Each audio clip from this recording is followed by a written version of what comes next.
La primera mención de los fenómenos eléctricos se encuentra en los textos egipcios antiguos alrededor del año 2.750 a.C., hace unos 4.750 años. Estos textos hablan de peces eléctricos que se conocen como atronadores del Nilo y defensores de otros peces. Así que el primer descubrimiento de la electricidad en la historia registrada del hombre fue en forma de bioelectricidad. La mención a estos peces eléctricos se han encontrado también en griego, romano y crónicas árabes.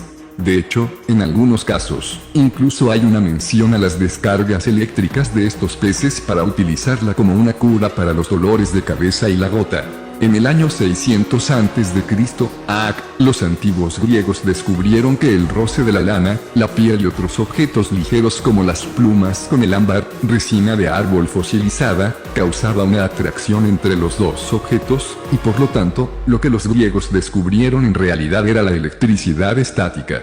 En aquella época, un filósofo griego llamado Tales de Mileto fue el que hizo este primer experimento e investigó el efecto de electricidad estática del ámbar y erróneamente lo clasificó como un efecto magnético resultante de la fricción. El griego Tales no sabía que el descubrimiento era realmente electricidad. Tuvieron que pasar muchos años y siglos para que se conociera la electricidad. Los investigadores y arqueólogos en la década de 1930 descubrieron macetas con láminas de cobre en su interior que consideran que podrían haber sido las baterías antiguas destinadas a producir luz en antiguos sitios romanos. Dispositivos similares fueron encontrados en excavaciones arqueológicas cerca de Bagdad, lo que significa que los antiguos persas también podrían haber utilizado una forma parecida a las baterías eléctricas.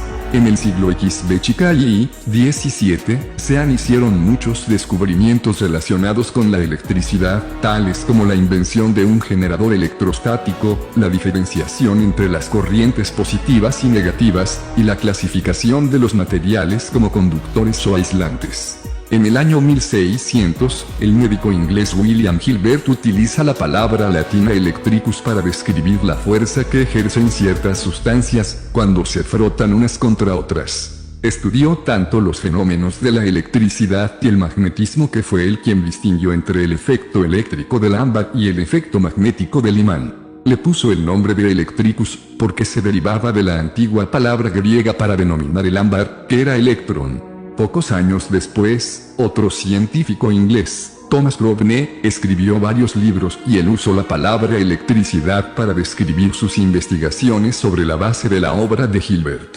En 1752, Benjamin Franklin llevó a cabo su experimento con una cometa, una llave y una tormenta. Esto simplemente demostró que el rayo y las pequeñas chispas eléctricas eran la misma cosa. En el año 1791, Luigi Galvani demostró que los nervios conducen señales a los músculos en forma de corrientes eléctricas, lo que daría lugar a la ciencia de la bioelectricidad.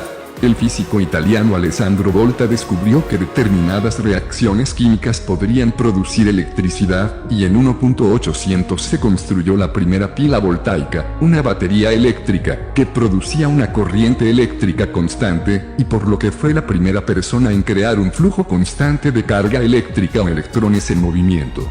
Alessandro Volta también creó la primera transmisión de electricidad uniendo conectores cargados positivamente y negativamente y condujo una carga eléctrica, o el voltaje, a través de ellos.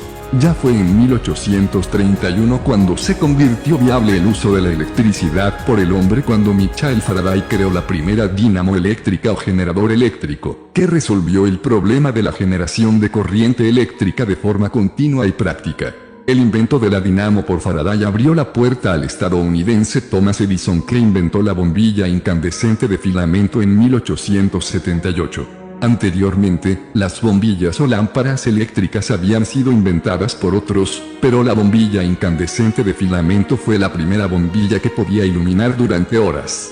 Edison utilizó su sistema de corriente continua, DC, para proporcionar energía para iluminar las primeras farolas eléctricas de Nueva York en septiembre de 1882. Más tarde, en la década de 1800 y principios de 1900, Nikola Tesla se convirtió en un colaborador importante para el nacimiento de la electricidad, por ser considerado el padre de la corriente alterna.